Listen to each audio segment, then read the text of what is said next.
तेनाली रामा की कहानी सुनहरा पौधा।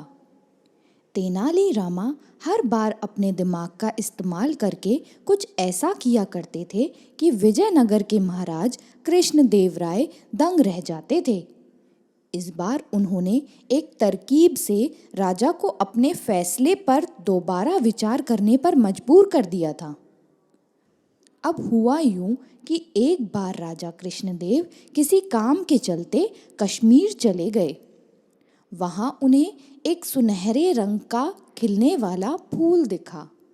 वो फूल महाराज को इतना पसंद आया कि वो अपने राज्य विजयनगर लौटते समय उसका एक पौधा अपने साथ लेकर आ गए। महल पहुंचते ही उन्होंने माली को बुलाया। माली के आते ही महाराज ने उससे कहा, देखो, इस पौधे को हमारे बगीचे में ऐसी जगह लगाना कि मैं अपने कमरे से इसे रोज देख सकूं। इसमें सुनहरे रंग के फूल खिलेंगे जो मुझे काफी पसंद हैं। इस पौधे का काफी ख्याल रखना। अगर इसे कुछ भी हुआ तो मैं तुम्हें प्राण दंड दे सकता हूँ। माली ने सिर हिलाते हुए राजा से पौधा लिया और उनके कमरे से दिखने वाली जगह में उसे लगा दिया। दिन रात माली उस फूल का खूब ख्याल रखता था।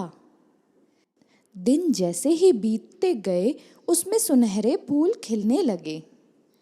रोज राजा उठते ही सबसे पहले उसे देखते और फिर दरबार जाया करते थे। अगर किसी दिन राजा को महल से बाहर जाना पड़ता था तो उस फूल को ना देख पाने के कारण उनका मन बहुत दुखी हो जाता था।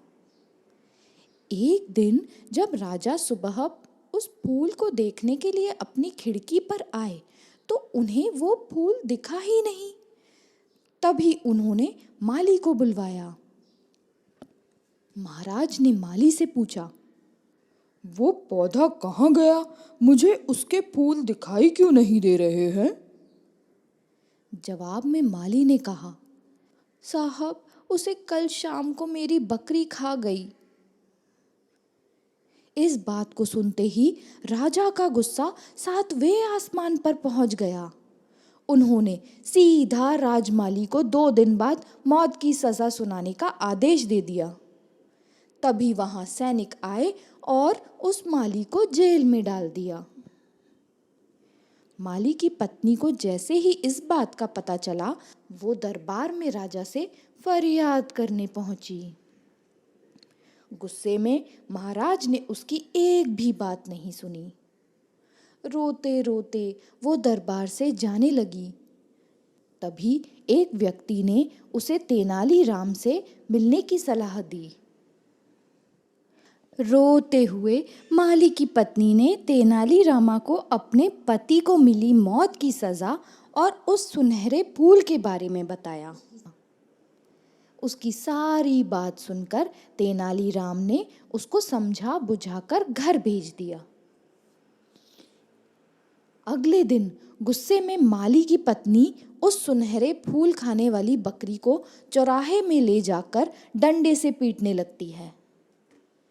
ऐसा करते करते बकरी अधमरी हो गई।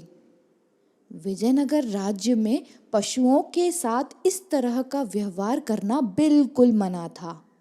इसे क्रूरता माना जाता था। इसलिए कुछ लोगों ने माली की पत्नी की इस हरकत की शिकायत नगर कोतवाल को कर दी थी। सारा मामला जानने के बाद नगर कोतवाल के सिपाहियों को पता चला कि यह सब माली को मिले दंड की वजह से वो गुस्से में कर रही है। यह जानते ही सिपाही इस मामले को दरबार में लेकर गए। महाराज कृष्णदेव ने पूछा, तुम एक जानवर के साथ इतना बुरा व्यवहार कैसे कर सकती हो? ऐसी बकरी जिसके कारण मेरा पूरा घर उजड़ने वाला है, मैं विधवा होने वाली हूँ और मेरे बच्चे अनाथ होने वाले हैं, उस बकरी के साथ कैसा व्यवहार करूं महाराज? माली की पत्नी ने जवाब दिया। राजा कृष्णदेव ने कहा, तुम्हारी बात का मतलब मैं नहीं समझ पाया। ये बेजुबान जानवर तुम्हारा घर कैसे उजाड़ सकता है? उसने बताया, साहब, ये वही बकरी है जिसने आपके सुनहरे पौधे को खा लिया था।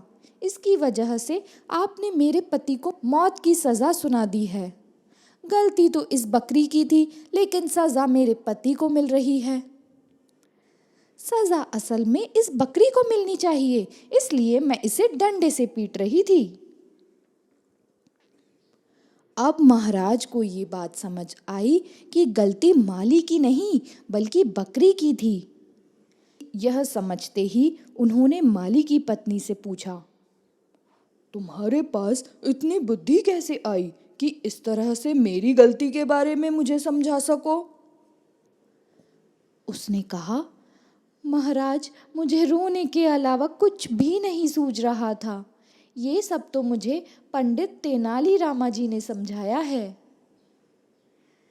एक बार फिर राजा कृष्णदेव राय को तेनाली रामा पे गर्व महसूस हुआ और उन्होंने कहा, तेनाली रामा, तुमने मुझे एक बार फिर बड़ी गलती करने से रोक दिया है। तुम्हारा धन्यवाद। यह कहते ही महाराज ने माली का मृत्यु दंड का फैसला वापस लेते हुए उसे जेल से रिहा करने का आदेश दिया। साथ ही तेनाली रामा को उनकी बुद्धि के लिए 50,000 स्वर्ण मुद्राएं उपहार के रूप में दे दी। तो बच्चों, इस कहानी की ये सीख है कि समय से पहले कभी भी हार नहीं माननी चाहिए। कोशिश करने से बड़ी मुसीबत से निपटा जा सकता है।